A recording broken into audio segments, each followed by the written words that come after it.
Hi hello నమస్తే welcome to Vihari politics.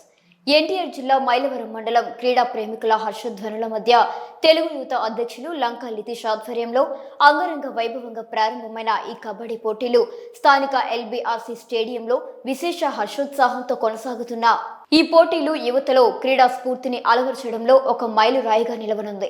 ఇక ఈ కబడ్డీ పోటీలను ఘనంగా ప్రారంభించిన ప్రజా ప్రతినిధులు మాన్యులు MP Kesineni Sivanath, Mylavaram MLA Vasantha Krishnaprasad, Tiruvuru MLA Kolagapudi Srinivasarao, Mylavaram Janasena party in charge Akkala Rammohan రావు. ఈ సందర్భంగా వారు మాట్లాడుతూ 3 రోజుల పాటు జరగనున్న ఈ కబడ్డీ పోటీల్లో ఉమ్మడి కృష్ణా జిల్లాలోని ప్రతిభావంతులైన క్రీడాకారులు పాల్గొనాలని ఆశిస్తూ, అలాగే వారి ప్రతిభకు మరింత ప్రోత్సాహం అందిస్తామని భరోసానిచ్చారు. క్రీడలు సమాజానికి శక్తినిచ్చే శక్తి లాంటివని, యువతలోని స్ఫూర్తిని నింపే మార్గమని వారు అన్నారు.